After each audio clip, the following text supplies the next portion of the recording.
কিয়ামত কবে হবে এই সম্পর্কে মহান আল্লাহ ছাড়া কেউ জানে না।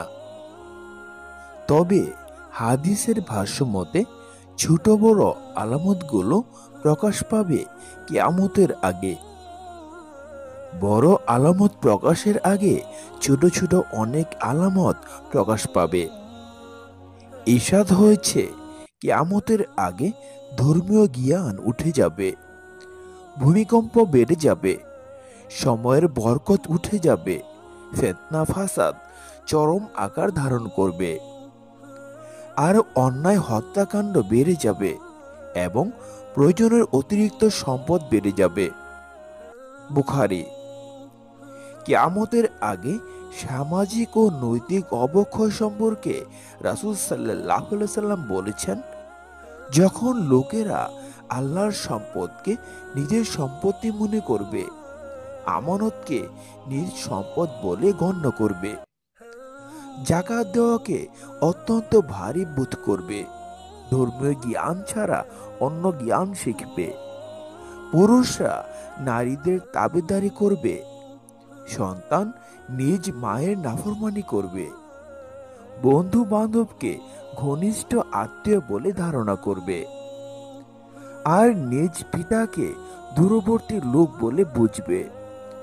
মসজিদে উচ্চ স্বরে দুনিয়াবি কথাবার্তা হবে।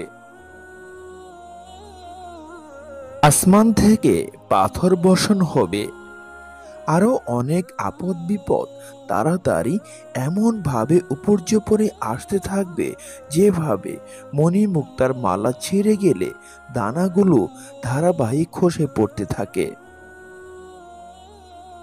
কিয়ামতের আগে আমানতের খেয়ানত হবে বেশি।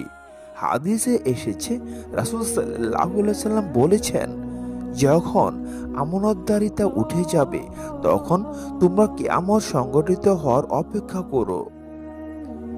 সাহাবায়ে কেরাম আরজ করলেন, আমানতদারি কিভাবে উঠে যাবে? রাসূল সাল্লাল্লাহু আলাইহি সাল্লাম বললেন, আমানতদারি উঠে যাওয়ার একটি উদাহরণ হচ্ছে, যে ব্যক্তি যে দায়িত্ব পালনের যোগ্য নয় তাকে সে দায়িত্ব দেওয়া হবে। বুখারী। মুসলমানরা বিধর্মীদের মাধ্যমে অতিরিক্ত জুলুম নির্যাতনের শিকার হবে। রাসূল সাল্লাল্লাহু আলাইহি সাল্লাম বলেছেন, খাদ্য গ্রহণকারীরা যেভাবে খাবারের পাত্রের চতুর্দিকে একত্র হয়, অচিরেই বিজাতিরা তোমাদের বিরুদ্ধে সেভাবেই একত্র হবে। এক ব্যক্তি বললেন, সেদিন আমাদের সংখ্যা কম হওয়ার কারণে কি এরূপ হবে? তিনি বললেন, তোমরা বরং সেদিন সংখ্যা গরিষ্ঠ হবে, কিন্তু তোমরা হবে প্লাবনের স্রোতে ভেসে যাওয়া আবর্জনার মতো। আর আল্লাহ তাআলা তোমাদের শত্রুদের অন্তর থেকে তোমাদের আতঙ্ক দূর করে দিবেন। তিনি তোমাদের অন্তরে ভীরুতা ভরে দিবেন। এক ব্যক্তি বললেন, হে আল্লাহর রাসূল, আল ওয়াহান কি? তিনি বললেন, দুনিয়ার মোহ এবং মৃত্যুকে অপছন্দ করা। মুসলমানরা পরস্পরের মধ্যে লড়াইয়ে লিপ্ত হবে। নিজেদের মধ্যে এমন বিবাদে জড়ানোকে নবীজি সাল্লাল্লাহু আলাইহি সাল্লাম ফিতনা বলে আখ্যায়িত করেছেন। কিয়ামতের আগে প্রযুক্তিগত দিক থেকে মানুষ অনেক দূর এগিয়ে যাবে। বড় বড় দালান কোঠা তৈরির প্রতিযোগিতা হবে। পাহাড় কেটে সুড়ঙ্গ পথ নির্মাণ করা হবে, যা বর্তমানে আমরা খুব স্বাভাবিক বিষয় হিসেবে দেখছি।